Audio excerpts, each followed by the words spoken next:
आज हम class 12th की मैथमेटिक्स की एक्टिविटी 25 करेंगे।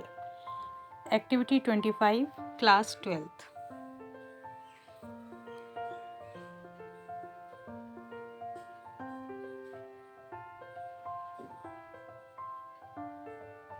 ये एक्टिविटी हमारी प्रोबेबिलिटी से रिलेटेड है।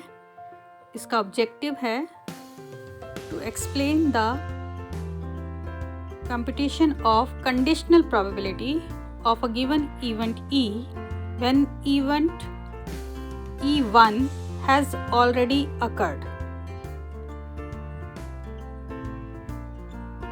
through an example of throwing two dice। दो डाइस, आपको पता है डाइसेस क्या होते हैं, वो डाइस को हम थ्रो करेंगे, दो डाइस को।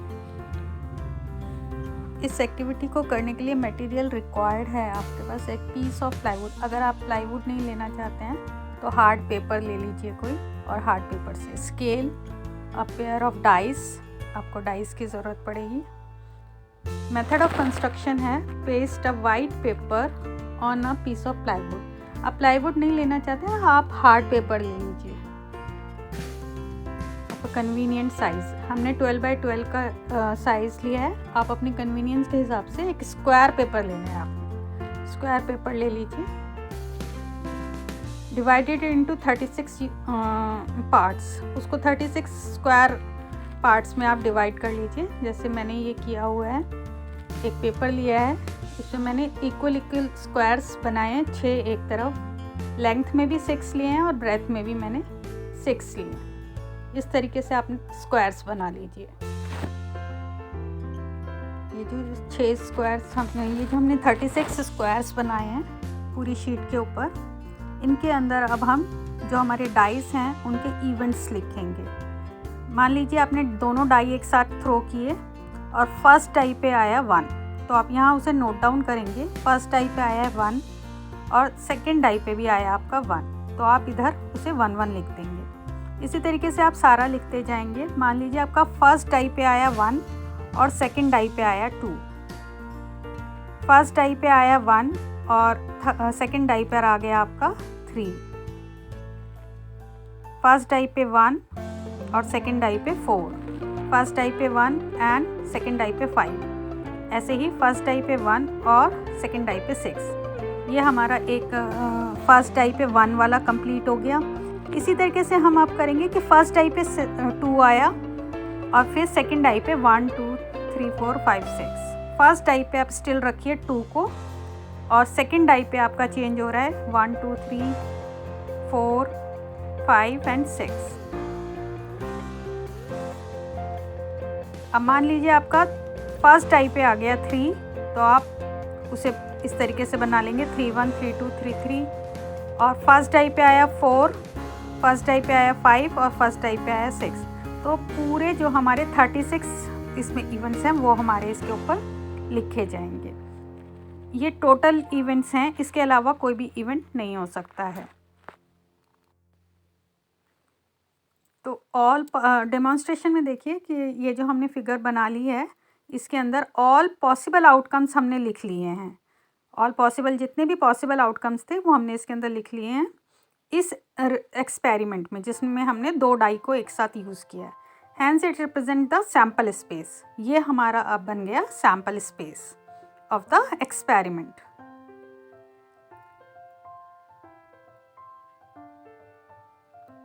अब हमें इसके ऊपर कंडीशनल प्रोबेबिलिटी को प्रूफ करना है, तो उसके लिए हम सबसे पहले एक इवेंट ई ले लेते हैं।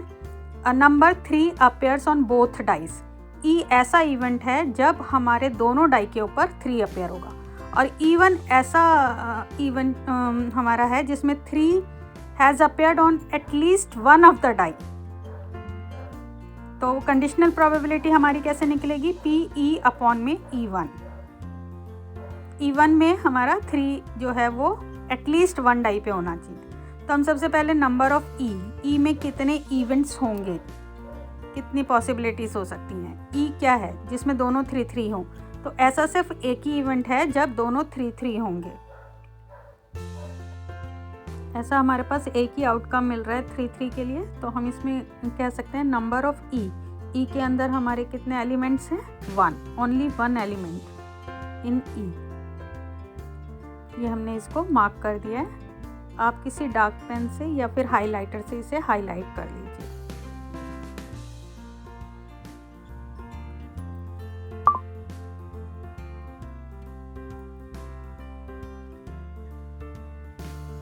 एलिमेंट्स इन ई हमारा एक हो गया और हम उस एलिमेंट को यहाँ पर एक साइड पे लिख लेते हैं कि उसके अंदर कौन सा एलिमेंट है? 3 3। एक ही एलिमेंट है 3 3। Now probability of E. Probability of E क्या होती है? वो होगी हमारी possible outcome divided by total outcomes. तो पॉसिबल तो एक ही है और टोटल हमारे कितने हैं? 36। तो प्रोबेबिलिटी ऑफ ई हमारा हो गया 1/36।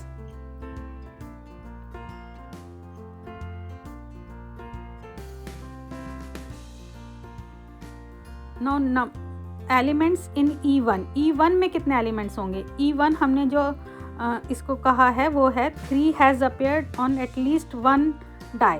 किसी एक पर जरूर होना चाहिए। तो ऐसे हमारे पास कितने एलिमेंट्स हो गए? देखो, एक लाइन तो पूरी जिसमें हमारा सेकंड डाई के ऊपर 3 आ रहा है, ये पूरी लाइन।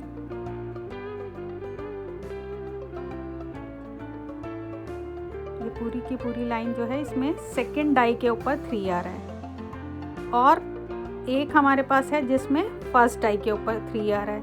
तो ये सारे हमने मार्क कर लिए। तो अगर हम इन्हें काउंट करें तो ये टोटल हमारे 11 इवेंट्स बनेंगे। क्योंकि 3 3 दोनों में आ रहा है तो वो एक ही बार लिया जाएगा।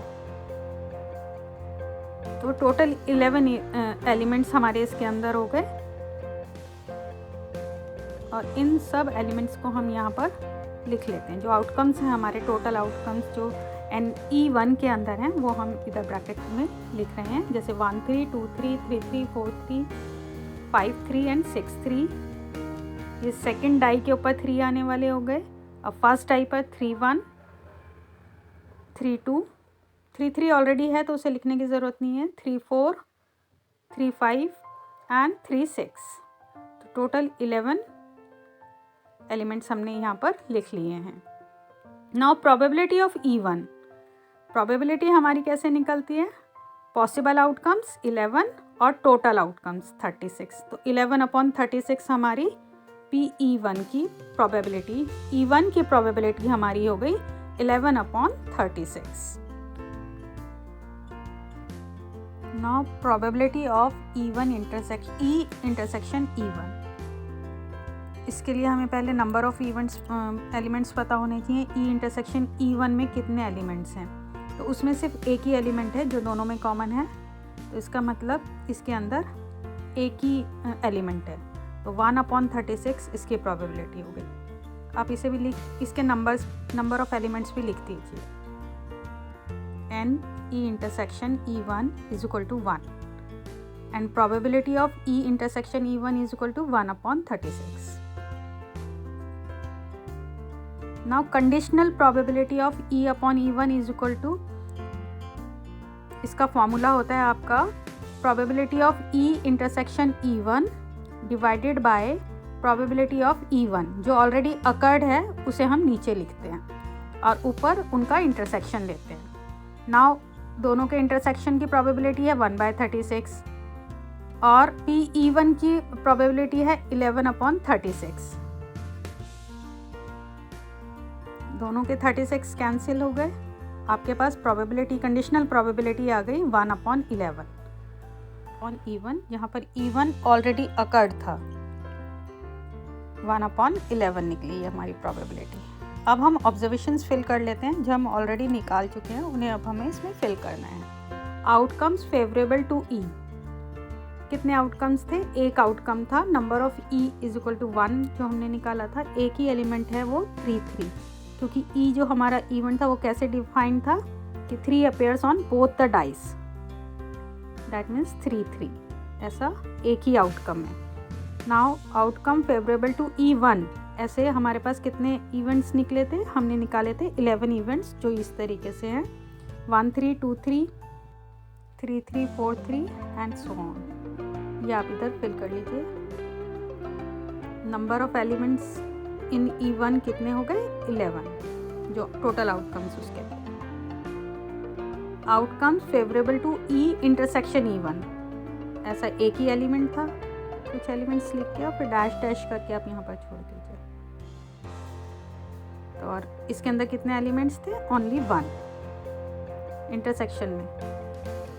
तो इसकी प्रोबेबिलिटी हमने निकाली थी 1/36, number of favourable outcomes divided by total outcomes.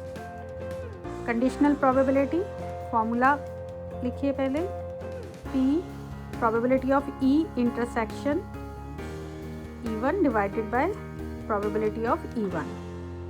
दोनों को आपने लिखा 1/36, 11/36। कैंसिलेशन के बाद आपके पास आ गया 1/11। नाउ कंक्लूजन इज दिस, जब हम कंडीशनल प्रोबेबिलिटी निकाल रहे हैं जिसमें E1 हैज़ ऑलरेडी अकर्ड, तो फॉर्मूला हमने इस तरीके से लिखा है। अगर इसी को अगर हम कहें कि E already occurred, E has already occurred, then आप नीचे जो है PE लिखेंगे, ऊपर सेम इंटरसेक्शन। एप्लीकेशन है concept of conditional probability clear हो जाता है यहाँ पर, जो कि बाद में बेस थ्योरम में हमारे काम आएगा।